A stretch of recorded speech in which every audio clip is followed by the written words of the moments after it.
Hi everybody, I'm Dan Curley from the Department of Classics here at Skidmore College, and I'm here to talk about Christopher Nolan's Odyssey. So, with a poem so old, and a poem that's been actually adapted many times over the centuries, the real question is, what new thing is being brought here? Why are we still remaking the Odyssey, and why should we care? The Odyssey is one of our earliest poems, and it's one of those poems that people keep coming back to.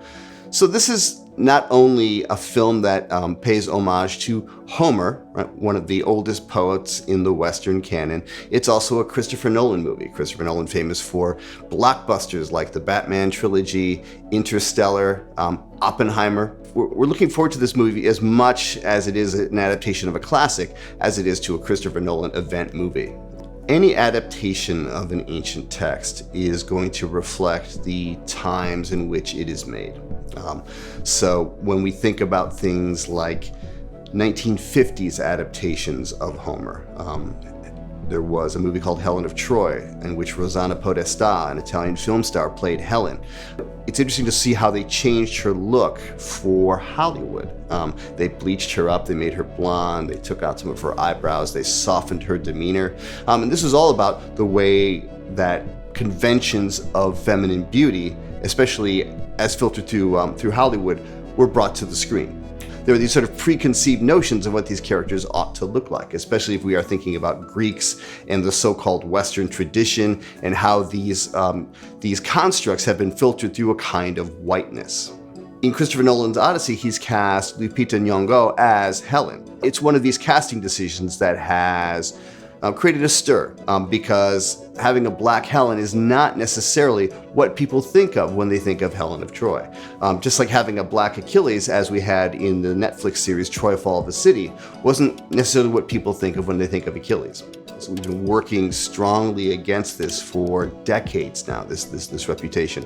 In our classes, we tried to show how diverse the ancient world was, how the Greeks are not just looking north, but they're looking south to Africa, they're looking east to Asia, and the ancient world doesn't really have these sort of strict boundaries of color or culture. It's all about intercultural exchange. That's the message that you're getting in a lot of classics courses these days, especially in our history courses. And so you could look at this color-conscious casting as a parallel to that kind of work being done by classicists, to sort of throw open the ancient world to different kinds of discussions about identity, about ethnicity, and what really means to be living in antiquity, right? Actual antiquity, perhaps, or at least not the kind of antiquity that's been constructed for us and handed down for centuries. In a perfect world, I'd love to be seeing people read the Odyssey in the original Greek. And of course, that's an experience that we can offer at Skidmore.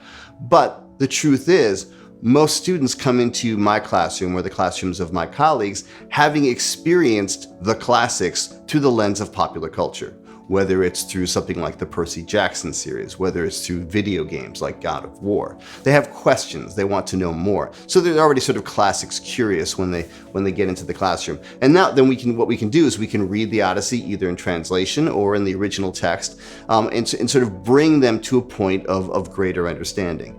So it's really important to meet students halfway and to sort of say, all right, here are the things you're interested in, and I'm interested in those things too, and let's talk about those things. So I work in classical reception, which is all about the way that antiquity has been received in different kinds of media over time, and I specialize in popular reception, so I'll be talking about comics, movies, video games, television shows, popular music. All of these things are part of what we study when we study popular reception. And what's interesting about popular reception is the way it can reveal new things to us about the original text. I like to say that classical reception is a two-way street. It's really important for me to do justice to something like a film adaptation of the Odyssey, not just to sort of take it as like look at the changes to plot and character, but look at how it works as a movie, following certain cinematic rules and cinematic modalities. That's really important to interrogate the medium in its own terms. I teach a course on the ancient world in screen media because we now moved to television and video games. But these are the places where students are sort of starting, and these are the places that I want to start with them. But then maybe move them a little bit back into the original text and sort of say, here's what the original was all about. But I also like to say, let's take what that Artifact does. Let's take what Christopher Nolan's Odyssey does, and let's take a look now at the Odyssey. Let's put the two things in dialogue and see where they differ and where they're the same, because that is the way that reception works. It's a two-way street, right? You can look forward from the Odyssey, Homer's Odyssey, to Christopher Nolan's film, but you can also look backwards and maybe learn some things about Homer that you didn't know before.